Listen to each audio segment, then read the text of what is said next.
It's just a manifestation, Mr. President. I am not availing of the privilege hour. Mr. President, I cannot, in good conscience, let the remarks made earlier by our colleague, Senator Francis Pangilinan, during the Blue Ribbon Committee pass without rebuttal. His comments, while not naming us directly, were laced with insinuations, clearly aimed at me and former Senator Bong Revilla and the legal ordeals I have already faced. With due respect, such statements are not only unfair, they are malicious and utterly uncalled for. Mr. President, let me put on record. Hinarap ko po ang mga kasong isinampa sa akin. Dumaan ako sa mahabang panahon ng paglilitis, pagkakakulong, at pati na ang mabigat na stigma na idinulot nito. Hindi lamang sa akin, kundi maging sa mga miyembro ng aking pamilya na taon ding nagtiis ng pangungutya, pangmamaliit, at panghusga. Sa huli, napatunayan na walang sapat na batayan ang mga ipinukol sa akin na mga akusasyon. Hindi ko kailanman nanaisin na pagdaanan ito ng sino man sa aking mga kasamahan dito ngayon. Mr. President, the courts have spoken with finality. To cast doubt on these decisions is not only an insult to me personally, but a dangerous affront to the judiciary. It undermines the very foundation of our justice system and erodes public trust in due process. Ginoong Pangulo, hindi ako tutol sa sinasagawang pagdinig ng Blue Ribbon Committee. Ngunit, hindi ko pahihintulutan na ang kasalukuyang issue ay gamitin upang idikit muli sa akin ang mga maling paratang at sadyang impluwensyahan ang opinyon ng publiko.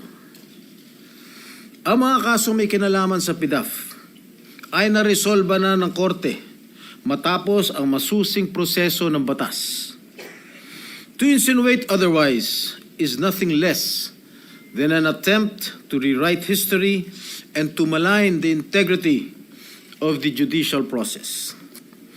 I urge my colleagues to exercise prudence, fairness, and much of all, respect.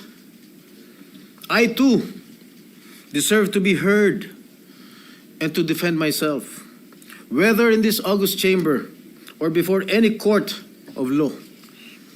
I am more than ready to dismantle the baseless lies being peddled in the Blue Ribbon Committee, come hell or high water. And I will not allow discredited narratives to be weaponized for political grandstanding. I will not allow my honor, hard-earned and vindicated by the courts, to be sullied by careless remarks. And I hope the committee, the Blue Ribbon Committee, will expunge from the record such malicious and unwarranted remarks that serve no purpose but to malign and mislead. Thank you, Mr. President. Thank you, Senator Serrano. Majority Leader. Senator Francis Pangilinan is recognized. Thank you, Mr. President. Just a very quick manifestation. For the record, there was no intention of maligning any individual. In the manifestation we said earlier during the committee hearing of the Blue Ribbon Committee, wala pong personalan. Gaya ng nabanggit ng butihing senador, wala po tayong pinangalanan. Humihingi tayo ng unawa. Dahil bago pa nung hearing na yon, tayo po ay humurap sa judiciary. At doon din na tinalakay at pinag-usapan ang problema ng conviction rates, particular ng Sandigan Bayan. 47% ang conviction rates ng Sandigan Bayan. Ibig sabihin sa bawat dalawang kaso, isa absuelto. That was the context, Mr. President, of our manifestation earlier. There was no intention of maligning any senator with that manifestation. For the record, Mr. President, and again, humihingi tayo ng unawa kay Senator Jinggoy Estrada. Wala pong personalan yung ating earlier manifestation. I hope he will understand. Thank you, Senator Francis Pangilinan. President, Yes, if I you may- may respond. Ang sabi po ni Senator Pangilinan, wala ho siyang binanggit na pangalan. Pero napaka-obvious naman po ang kanyang sinabi kanina dun sa Blue Ribbon Committee. Ang sabi niya, if I may quote, well, if I may, kumari ko siguro ikomento, siguro kung yung Napoles cases inauwi doon, halip na absuelto, kulong. Baka hindi na nangyari itong mas malaking kurakot. Those were the words of Senator Kiko Pangilinan. Sino ba ang pinatatamaan niya? Sino ba ang pinatatamaan mo? Di ba? It's very obvious that I was being alluded to. Remember, Mr. Senator Pangilinan, that I was acquitted by the court.